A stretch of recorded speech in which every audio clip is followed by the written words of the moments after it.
Welcome to the Human Conversation podcast with Jules White, the real dragon slayer, author and entrepreneur sales coach. Tune in weekly for human conversation about business and sales. Enjoy business expert interviews, educational episodes, and virtual cuppas with entrepreneur business owners. So grab yourself a cuppa and enjoy. Here is your host, Jules White.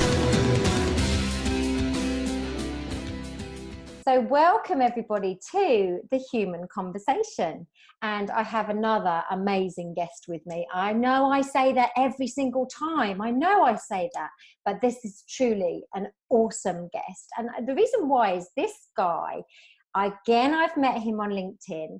We have chatted and exchanged comments all through LinkedIn and had lots of human conversations, but not face to face. And today I can see him. You're going to be able to see him, and I'm so excited. So I now need the first challenge of this podcast is whether I can pronounce his name correctly. So this is very fun. He's enjoying every minute of it. I'm just wondering what the hell I'm going to say. So I'm just looking at his name, because this guy is actually Italian, however, with a twist, because I believe he was actually born in the UK, but we're going to find all that out in a minute. So I don't want to keep you in suspense any longer. This is Stefano Capacchione. Oh, so close. So close. I'm so impressed. Stefano was perfect. But it's Capacchione. The CHI is a key sound in Italian. That is very, very close. I am mightily impressed. Well done. I'm impressed with myself, I have to tell you. But that's awesome. So and let me just tell everybody where you're from, because this is very important. So I'm going to call you Steph for the rest of the podcast, because it's so much easier for me and I haven't got to worry then. He is the owner and the content creator of Puck Creations. Okay, so that is where we're going to start, I think, because I want to ask you, tell everyone what Puck Creations is. Okay, so Puck Creations, in the simplest form, we create content to make your clients, everyone, that's you out there, think, feel, and take action. So we do that by writing, and we will write almost anything you want, but it will be some kind of marketing material. So it will be, for example, website copy, or we might write blogs, or we would write maybe a radio script or a video script or some kind of advertising. So there's different forms of writing, but the idea behind it all is that it's creative and there's a little bit of magic in it, so that we're really touching your customers. Oh, I love that already. You knew I'd love that bit, didn't you? You just knew. That's amazing. I know you like magic, so I play to the audience. It's a key. You did. You used one of my words. It's amazing. So, Steph, tell us a little bit. I'm going to talk more about what you do, because it really is very interesting and it's very clever. And just to give the audience a little taste, you also do this amazing poetry. Because I do definitely want to talk about that, because I just think that's so wonderful. Okay. But I want to kind of go back. You know, I like going back in my little podcasts when I chat to my guests, because I want to find out, obviously your name is hugely Italian. I say hugely because there's just nothing not Italian about it. But you're very English, I understand. Is that right? Yeah, that's correct. I mean, I could pretend to be Italian if you want, but my dad might be insulted by my accent. But yeah. So I've got a vibrant mix. So my dad was born in the south of Italy, a beautiful town called San Ferdinando, in the region of Puglia, which he will tell you grows the best olives in the world. And to be fair, he's right. They are amazing. And my mum was from Kerry in Ireland, a little town called Colorglen in Kerry in Ireland. Wow. And they both emigrated to the UK when they were younger, both around the age of 19, I think. And they met at a dance in Hammersmith. My dad will love that I'm telling this story. They met at a dance in Hammersmith, and then got got married, and it had 6 kids, and I'm glad they had 6 because I'm the 6th. Wow. Yeah, so You're that's the, so you're the baby then? I am the baby. I'm the spoiled one, but at least that's what my family tell me. So now I know one of the, I think it was a video you did on LinkedIn. I certainly seem to remember that you were in Luton. So is this kind of where you grew up? Yes, so I was born in the Luton and Dunstable Hospital in Luton, and yeah, I grew up there. I spent the first, I'd say, 19 years of my life in the house that my dad still lives in. That hasn't changed. And yeah, from there, I moved to Northampton and worked a lot, and then I've been to many different places since then. I currently live in the Netherlands, so I'm not a home bird, shall we say? But yeah, Luton was the origin. Yeah, because I'm in Milton Keynes, so for our global listeners, obviously they're probably going to have no idea what we're all talking about. But actually, Milton Keynes is probably what 25 miles from Luton, something like that. Right. So we're really quite close in terms of neighbours if you'd still be in Luton. But then you went and moved away to the Netherlands. But I kind of want to follow that story. So, because, I'm always intrigued because I think so he was there and then he went to Northampton and then he ended up in the Netherlands. I'm thinking there's got to be a story to this one. So tell us. There's always a story. There's always a story. But if we're going that far, then the story expands quite a lot. So I will try and condense it because I think we've only got an hour. When I was 18, I wanted my independence. A lot had happened. My mum had unfortunately just passed away. It's horrible, but I know that you've been through a lot of this as well, and it's yeah. Anyway, so my mum passed away, and I guess a lot of things were going through my mind. I decided not to go to university. I just wanted to get to work and just kind of focus and do something.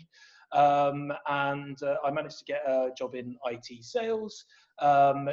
That then progressed, and I kept on getting more and more different jobs in IT sales, and that went from Milton Keynes to Northampton, which is why I lived in Northampton for a while. But I always had an itch to go traveling. I was desperate to see what the rest of the world had to offer, what all of the different cultures had to offer. I knew I loved Italy and I knew I loved Ireland, but I thought there must be more to see. There must be things that I haven't experienced yet. So I decided to save up money, and luckily I did reasonably well. So I was able to save up enough money to go traveling for 2 years. Straight off the back of my job.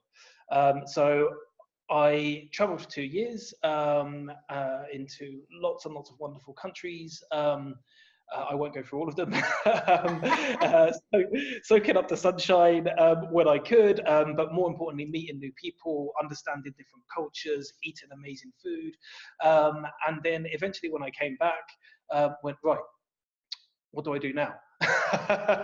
So came back to the UK, and a hugely important part of my life and part of the story that I missed is that there's my partner, Sayam Kadi, when I went traveling, we'd only actually been together for about 6 months at that point. So the idea of us kind of breaking off and coming back together after 2 years was hopeful, but we knew there was a realistic chance that it might not happen. But we kept in contact over that time. She came out and visited twice while I was away in 2 different countries. And so when I eventually came back to the UK, she's actually from Belfast in Northern Ireland, but was living in the UK. Then we decided to really properly give it a go, and we moved in together. I got back into working again in sales, and spent about 5 years then living in Northampton. She's an engineer, so she was working for Cummins Engineering over there, who I don't know if you know them, but they're I do. huge. Right, okay. I do, yeah. So we spent about 5 years there, but then she was also desperate to go traveling, and I'm always happy to go again.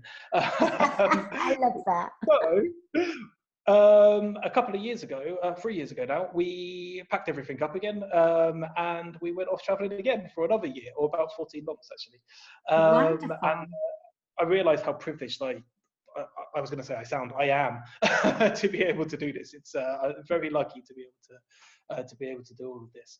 But one thing we knew when we came back was we didn't necessarily want to go back then to the routine life of the UK, and we wanted to try something different.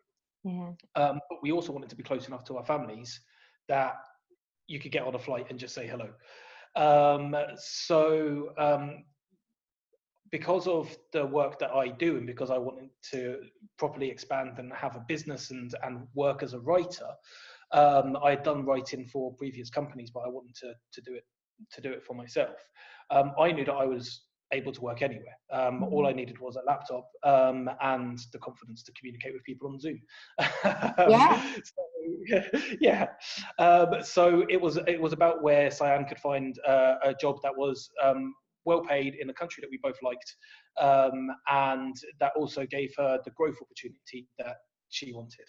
So she found one in Eindhoven in the Netherlands, which is where we now live, and she's absolutely loving the role that she's currently got, and we're quite settled here now. We've bought a house, and so I don't think we'll be going traveling again, at least for another few years. But see, I love this, and I guess like I'm listening to your story, which I just love, because I always think, isn't it lovely when two people have been separated and yet they still come back together? That's quite a testament, I think, to a relationship. Just putting that mum thing in there. Yeah. Thank you. But, I hope she agrees. I'm sure she does. I'm sure she does. But I'm interested in you travelled twice. So actually, did you travel to different places, or did you travel to the same places again with her? No, they were different places. So the first time I travelled, I spent a lot of time in Southeast Asia and India, and also travelled through Australia and New Zealand. I can't say I've seen much of them because they're huge, but saw some. And then when we travelled the latest time, I also spent a lot of time in Canada. That first time. I love Canada. I don't want to forget it. And the second time when we travelled together, we started off in the north of South America, and then worked our way through some of kind of Central America, and then in towards South America, and actually spent a little bit of time traveling through Europe as well. So yeah, very different experiences, and completely different types of people that you meet, different cultures. Obviously, everybody is an individual, and the first person I completely hate stereotypes, but you can see kind of slight differences between the way that people do things in certain countries, and the way that people react in certain countries. But the one thing that went throughout was that I always felt welcomed wherever I went. Maybe that's because I'm willing to talk to people who aren't just trying to sell me something, I don't know. But yeah, I think that was one of the major things that I noticed, is that there's a lot that goes on in the world that is negative. There's a lot of people who talk about all of the politics in the world, which lots of it is negative at the moment. But for me, I always look back to wherever I went, people were, on the whole, good. They had good hearts, they had good souls, they were willing to help you, they were willing to even to the amount of times I've been fed by people. I bet. Just because, no other reason other than, oh wow, this is amazing. We don't usually get tourists here. Would you like some food? Because that's how we that's how we do things. But do you know what I love though, Steph? I love that food is this real central thing between humans, isn't it? Do you not think? I think, you know, even if you sat, I've watched programs on the television because I haven't traveled like you have, but I've watched programs on the television around traveling and going to see different cultures and countries. And sometimes they can not even speak a word because they don't have the same languages. And yet they share food together, you know? Food is this pivotal thing, isn't it? It really is. It really is. There's something so special about it. I guess it actually relates a little bit to business in some ways, because it's about the feeling that you get and the different senses it touches, right? Yeah. So when you're thinking about how you're connecting with people from a marketing point of view or from a sales point of view, you're trying to work out what it is that they care about, and then work out if it's possible for you to provide it for them. At least if you're doing, in my opinion, if you're doing things properly, that's what you should be doing. Yeah. But then how do you provide it for them? There are so many different ways, and trying to touch the different senses. So, for example, video, you can actually hear people. With writing, if you write in such a way, people can actually taste food. If you're writing about food, for example, they can almost smell it, etc. Us talking about it now, I feel quite excited about it just because I'm talking about food. Yeah, it's so true though, isn't it? And like you say, you know, all the colours and the way we can describe it, and it is amazing, isn't it? I always think that, you know, I came from that kind of typical English family where you had very bland food. You know, my dad didn't like spice in any matter or form, so I never developed a great palate for spicy food. And I always say now, you know, I'm coming up to 50 years old, and I always say to people, oh, is it spicy? I can't really do spicy, you know. And I think I miss out on so much just because I can't really sort of taste and tolerate this spicy kind of food, you know. Yeah, possibly. I feel like, you know, in terms of the actual food you eat, that maybe isn't the most important part of it. I think the most important part of it is the atmosphere it creates when you're sitting around with people, when you're having food, etc. But I understand what you're saying. I'm not sure I should say this. I'm going to say the random person that I know has a similar idea, and that even if they maybe taste pepperoni on pizza, they think it's too spicy and they can't eat it. Yeah. So I understand that some people just haven't got used to it. But again, I don't think that's necessarily the important thing about food. I think the idea for me with food is that you're maybe sitting around a table, you're talking to each other while you're eating. Sometimes you're talking about the food. Sometimes you're like I said earlier, you're smelling the food. But it's always just something that's tangible. It's there. And I think that's what makes it special. Yeah, I love that. I love that. You just have such a lovely way of looking at things. I love it so much. It's fabulous.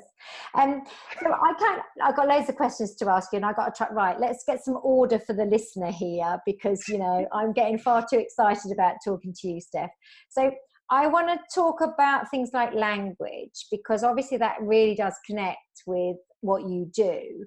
So first things first, I'm really aware that you were in sales and now you're a writer. And actually our beautiful Amber, who we spoke to in a previous podcast, also... That was a great... Did you enjoy it? Yeah.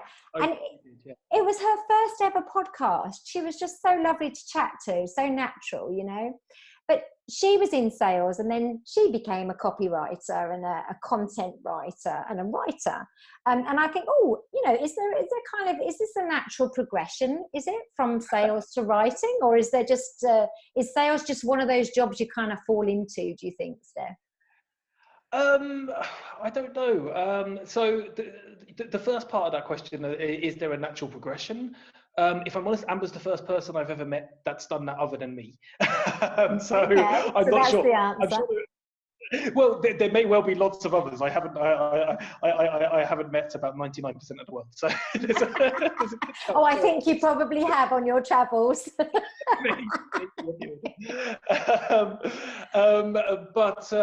yeah, so whether or not there's a natural progression, I don't know, or at least whether or not people take up that progression, I don't know. But what I would say is there's definitely a correlation. I feel that when you sell well, something that you talk about a lot, that you talk about in your TED Talk and in your book, and when you're actually communicating with people in general on LinkedIn, is the art of being human, right? So the art of actually building a relationship. And if you're doing that well in sales, if you're building a relationship, if you're talking to people, if you're truly discovering their needs, if you're digging deep, and only when you think, actually, I've got a solution for this person that I think can help, that's the only time when you actually start pitching. And by that point, if you've done a really good job, it shouldn't even really be a pitch. It's just exactly. By the way, I've got this thing that I think might help. This is actually kind of what I specialize in, X, Y, Z. And when you do that in sales and you do that well, that very much relates to how you write copy as well. Because I heard actually you talking to Amber about the differences between copy and content. Yes. Right. And I thought her explanation was great. So she was talking about the fact that lots of people have huge differences between copy and content, and officially there are. But for me, the key to any kind of writing is that actually you discover the needs of your audience, and then you write something that tailors to those needs. Yeah. Now, there are different ways you can do that, and one way is through advertising, which is more the copy side, and that's the almost a quicker hit kind of copy. So you're saying maybe in a 30-second radio ad, hey, we've got this really great service, it's got this amazing USP, and we think you'll love it, because you only have a short amount of time to be able to do that. Whereas with content, you're maybe building more towards a brand most of the time. You're building to, hey, this is me, this is who I am, this is what I believe, and more importantly, this is what I think you believe, which really links to what I believe, and therefore this is how I can help you. So they're the same thing, really, but they're just explained in slightly different ways. The important part is, where's the need? Can I help you with it? If I can't, can we build a relationship anyway because you seem nice? I like that. I like that last bit, yeah. So for me, that's the same in copy and sales, right? Yeah, totally. I was going to say, you probably agree with that because of from where you... I do agree with it. And I think this is half the trouble, I think, is that we're just not looking at it in this human simple form, because this is actually how we do it in life. As you know, I say life skills are sales skills. This is what we do, it's amazing. So I kind of coming onto the whole language thing, I'm just wondering, because I feel like, for me, Steph, I just feel like that you've got such a breadth, if I can say that. And I don't know if anyone's going to even know what I mean, but I know what I mean. It's like you have this just lovely breadth about anything we talk about. You take it to a different level for me. So maybe things I haven't thought about.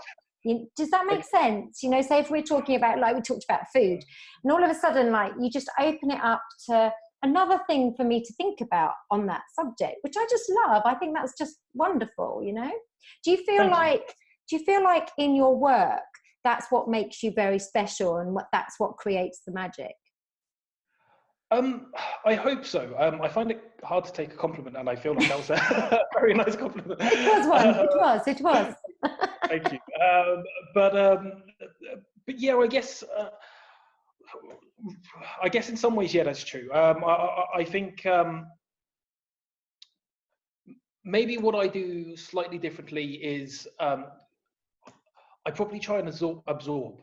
So everything I look at, every conversation I have, no matter who it's with, every time I'm watching a TV program, every time I'm reading the book, I try and look deeper than the surface. So I'm not necessarily just saying, hey, this is a great TV show because it's got a good storyline. I'm saying this is a great TV show because it's got a great storyline. The filming around it was done really well. The actors have actually put on a great performance. And it means something to me for X, Y, and Z reason. And I think it will mean something to other people for X, Y, and Z reason. So I think when I'm a consumer, I absorb a lot. And because I absorb a lot, I think that means I am able to then let some of that out, hopefully at the right time, when I'm talking to people and writing for people. So I think to kind of answer your question, hopefully a bit more succinctly, I think the reason that then does help with my writing for clients and for customers is because lots of people talk about having to focus on a niche when you're writing. And I understand why they do that. There is a benefit to focusing on a niche. It means that you can say, hey, I work on one particular sector, and I'm really, really focused, and I have lots of experience in that sector, so I know what I'm doing, I know what I'm writing about. I can't. But for me, the why and the USP for writing is more about how well I can write, and also how well I can research and understand you as a business, and not just a market. For me, every business is individual and every business has a USP. So it's really important that, you know, I don't say, well, I'm an amazing tech writer, so I can write all of the different jargon terms, when actually, just because they're a tech company, it doesn't mean that they want loads of different jargon terms, because actually their audience might be people who hate jargon. So it's about absorbing, asking the right questions, understanding the client, and then once I fully understand the client, then I can write something for them that's powerful and that the customers actually, and therefore gets them to buy. Yeah, brilliant. And also, you know, it connects with my whole philosophy around connecting to the emotions. You know, when we look at things like ideal client and we build personas and avatars, you know, often I feel like we just don't go far enough with that. We might buy the demographic and the geographic and all of that stuff, but I don't ever feel like we go deep into that emotional side of that avatar. And actually that's where I believe we connect on that human level, you know. So it's very similar. I think we're very aligned with that kind of thought process. And so again, back to language, you know, I'm listening to your story, I'm listening to how you've traveled, the wonderful breadth you have, and I'm thinking, you know, how many languages do you speak? Because that's the other thing I'm very interested in. When you connect with this deeper level of people and culture, you know, how many languages do you speak? Well, it depends if you're talking about fluently. So fluently English, close to fluently Spanish, and Italian's not too far off that either. But then, in terms of languages that I can speak to some degree and on a conversational level, sorry, I'm actually counting as I'm going along. So I can speak Dutch to a conversational level, Portuguese to a conversational level, and I haven't tested this yet because I'm only just learning, but I think I might be able to now have a conversation in Arabic. I'm hoping. Oh my goodness. That's actually going to be something I'm going to do next week. I'm trying to find somebody to have a conversation with, because so far I've just learned theoretically, so I'm not sure if I can or not. We need to do this though. We need to put that out on LinkedIn when we publish this. We need to say, right, who's Arabic on LinkedIn that we can connect with? Egyptian conversation Arabic is what I need, because as far as I'm aware, there is a difference it's mainly in the vowel sounds, but there's a difference between the different types of Arabic. Some of the words change, but mainly it's the vowel sounds. So I need people who speak Egyptian conversational Arabic to speak really, really slowly to me and have lots of patience. That would be amazing. Yeah. You know, I think you're amazing that you can cope with all those different languages. I mean, I find languages really fascinating, and I was one of these typical people at school. I was actually really good at language, but then I never took it any further. So I'm that jack of all trades. You know, I can probably give you a sentence in most languages because I've looked it up in a textbook or something, but I can't, you know. And I can't sort of speak any more than that, which is such a shame because I adore language. But going on from that, when you think about the languages you do speak and you can converse in, again, you know, this must be really useful for you in the work you do, surely. Yeah, I think so. Again, you know, I'm not good enough, really. Maybe it's Spanish, but I haven't tried. But I'm not really good enough at any of these languages to be able to write in them for a client.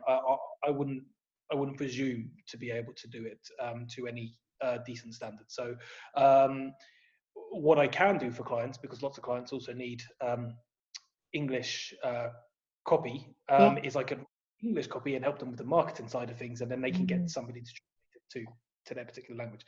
But more to the point of your question and how languages help,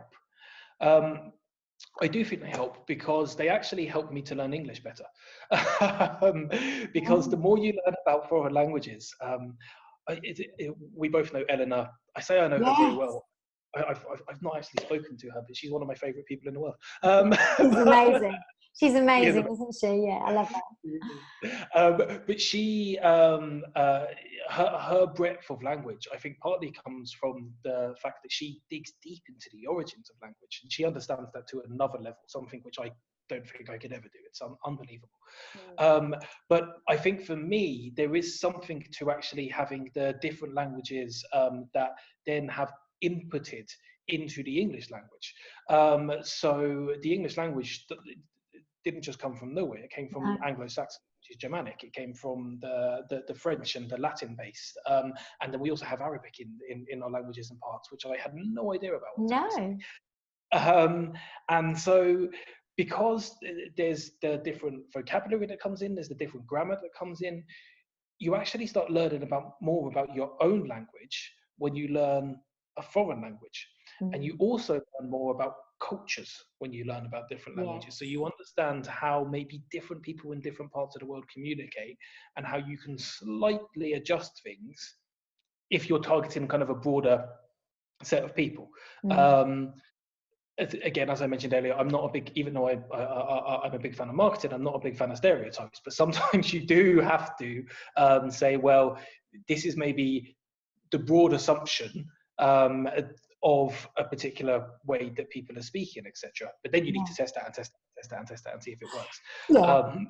Yeah, we always have to be testing, don't we? That's the thing. So you know, with your travels and your language abilities, and you know, this is why you are the way you are. You know, from my perspective, I see now why that's the way you've grown. It's amazing. Thank you. I feel like saying the way I am. I'm hoping that was good. This is what very good. No, very good. And I mean it in the way that you know, for me, you've always, ever since we started to chat on LinkedIn, and this being our first actual virtual meeting, face to face, live video. Since, you know, I don't know how long we've been chatting. Months, I would say. Maybe even a year, I think. Yeah.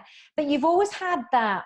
Like I say, I keep calling it breadth. It's probably the wrong word, but you always just had that. You were different in how you expressed everything. And I engage with that. I love that. I feel like, you know, I was always good at English and I can write quite well. And obviously I've written a book, but I don't feel like I'm that creative. You very well.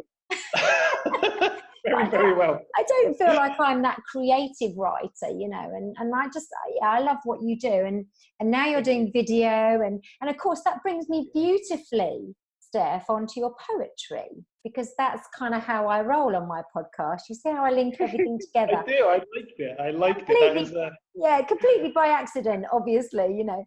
I feel like you could be riding the Segway right now. That was. I really am interested, obviously, I mean, we can't talk forever, unfortunately, but I really want to cover your poetry because that's definitely had quite a lovely impact, I think, knowing you. So tell us how that all started and what that's all about. Right, so how did my poetry all start? I mean, it probably goes back to even just being, you know, at school and being a child. I really enjoyed English lessons, and I loved drama lessons too, and so one of the big things I loved about poetry, actually, if I could pinpoint something, it was probably when I admired, I should say, I still admire him, my brother, Andrea.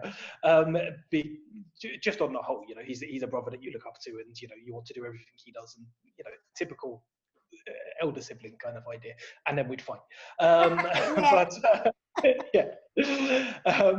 But that admiration, whenever he showed me something, I thought, wow, that's amazing, and I want to be able to do that. And one day I remember he came back and he was writing poetry for, I think it was a school project or something like that. I can't remember exactly why he had to write it. But I still hadn't even got to the poetry stage of lessons. I was still that young. And he came back and he had written some, what to me were absolutely incredible rhymes. I haven't read it for a long time, so it might be awful, but at the time it was incredible. I remember it being about football as well, so it combined two loves. Yeah. So I think then I was like, wow, so look what you can do with this. Look at the look how amazing writing poetry can be. Look at how it made me feel. And I'm sure I wasn't thinking in that much depth about it at the time, but I guess they were the feelings going through my body. And clearly it's still something I remember. So because I still remember it, and I don't remember all of the details of it, but I remember the way it made me feel. I think that probably was something that triggered my love of poetry, or at least my initiation into wanting to write more poetry. Yeah. But then as time went by, I loved English lessons. Like I said, I kept on wanting to write poetry. But not even when school finished, I guess even before school finished, a few years before school finished, it wasn't really that my passion stopped, but you start doing other things. You start wanting to go out with all of your mates and go drinking and all of that kind of stuff. Yeah. And poetry wasn't the coolest thing. Sadly, it should be. It is the coolest thing. We've just declared it today. Yes, poetry is the coolest thing. That should be a hashtag. So because of that, I guess I kind of drifted away from it a little bit. And then it was only a few years ago. I can't actually remember the poem I wrote, but something really, really wound me up, and it was a political thing. So I'm not going to go into details about it now. Yeah, we won't go there. We won't go there.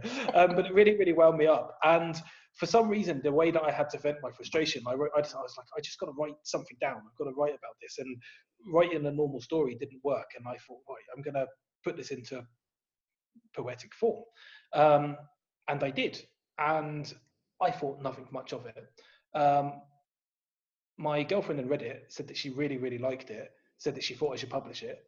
So I put it out for a few other people to see. Lots of people seemed to like it.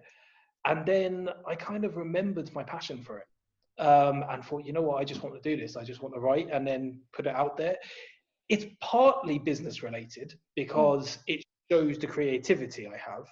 But if I'm honest, it's more a selfish thing that I just really like writing, and I'm kind of like, it's nice to have somewhere to put it.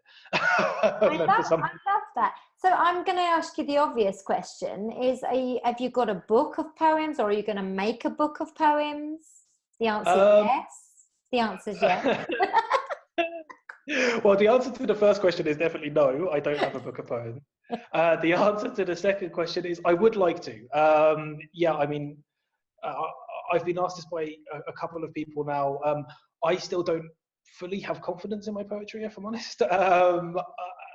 So the idea of writing a book about it kind of freaks me out a little bit. But a few people have mentioned it to me now, so it's a definite maybe. Let's put it that way. Yeah. So I'm going to ask you a question, and anyone who's listened to my TEDx talk is going to know what this question is if they listen to the end. I have. Is this going to be one day, or is this day one that you're going to write this book? Let's call it day one. Absolutely. I would love to see that book. I think that's amazing. I think this is what you need to do. If anything comes out of this podcast, one thing is that you go and write your bloody book of poems. All right, you've got me. So listen, just to finish off, because I knew this was going to be amazing. It really has been. We'll do it again because we'll just have a virtual cuppa. I keep saying that now to my guests. We'll do it off air, and we'll just keep chatting and video. So yeah, we need to talk to each other for a long period of time. Yeah, and we can meet up in the UK too when I'm back. Oh, definitely. And I also want to come to the Netherlands because I've never been. I am convinced that the new man in my life who I'm going to meet, having not met one for very many years, is going to be a tall Dutch man. You know, I've just got this vision. So put it this way, I'm 6'3", And I am quite tall in comparison to most people in the UK. Yes. I'm having to look down, and it kind of strains my neck a little bit. But now my neck's being strained the other way because everyone over here is like 6'5" or 6'7". Yeah, I'm definitely coming over. Yeah. Come along. Definitely. You'll love it. Listen, if people want to get in touch with you, which they will, they just totally will after this conversation, Steph. I hope so. How are they going to get hold of you? I'm going to put the links in the podcast, I always do, but what's the best way for us to get in touch with you if we want to just go for it? So there is the Puck Creations website. It's currently being revamped, but it's puckcreations.com. I promise you it will look better very, very soon. Then, I, as you know, because we interact on there a lot, there is LinkedIn. So you can find me at, I'm glad you're putting the links in because it's at Stefano Capacchione. So good luck spelling that. Yeah, exactly. I'll just leave them hanging with that one, shall I? I'll just leave them hanging. Just leave it off. They'll find me. But there's also the Puck Creations page, and we do post on there. So it'd be awesome if you followed the Puck Creations page on LinkedIn. Yeah. We're also on Facebook and Instagram. So again, it's Puck Creations. It's nice and simple. It goes across all of the different sites. Yeah. Also, the last thing. Obviously you can email me, creativewriting@puckcreations.com is the email address. But the last way, if there are people who are listening from the Netherlands, I'm not sure how likely that is, but if there are, and you're a freelancer or you're a small business startup, then come join our group. This isn't to promote Puck Creations, this is just to gather a support community of freelancers and small businesses. It's called Puck Creations and the Fabulous Freelancers of the Netherlands. Really short, catchy title. But the idea is that if you're struggling with, I don't know, things like taxes, or you don't know how to market yourself, or if you're just worried in general, then there's a whole community of people there who can support you who are in the same boat. So come say hello on that group. Yeah, that's wonderful. And actually, I hope the Netherlands will hear this, because I'm hoping you'll just promote it wherever you want to over there. I will always put it out on all my channels as well. And for the listeners, you know, here's the thing. We're on Spotify, we're on SoundCloud, and we're on iTunes. Now, I know there are other channels we can be on, and eventually I'll make sure that we're on as many as we can be. But for now, those are 3 pretty good channels to listen to us on. They're 3 pretty good channels. They're pretty good. They're pretty good. And we are the Human Conversation, because that's exactly what we've had today. And I've absolutely adored it with my lovely Steph. So thank you so much for joining me, Steph. Thank you so much for having me. It's been wonderful. And the next time we chat, as it's not going to be on the podcast, I'm going to be asking all about you. I'm going to reverse the... Well, I used to do this thing where I used to say at the end of the podcast, and have you got one question for me? And then I thought, no, you see, actually, I want to make it all about them, because I know all about me, and I'm interested in my guests. So maybe I'll bring that back as well, just for a bit of fun. Who knows? But that would be lovely. Thank you so much for joining me. I really appreciate it. And it has been truly lovely to meet you. Thank you for listening. If you've been listening, I really hope that you've enjoyed this conversation as much as I have. I think we've covered a huge amount of things that are really interesting, actually. And what an interesting man Steph actually is. So thank you. And we will be with you again very soon with our next episode of The Human Conversation. So for now, ta-da for now. You've just been listening to the Human Conversation podcast with Jules White. To find out more about the other work that Jules does, please visit her website, www.liveitloveitsellit.co.uk. And if you enjoyed the podcast, then please do leave a rating and review on the platform you use to enjoy her show. Thanks for listening, and see you next time.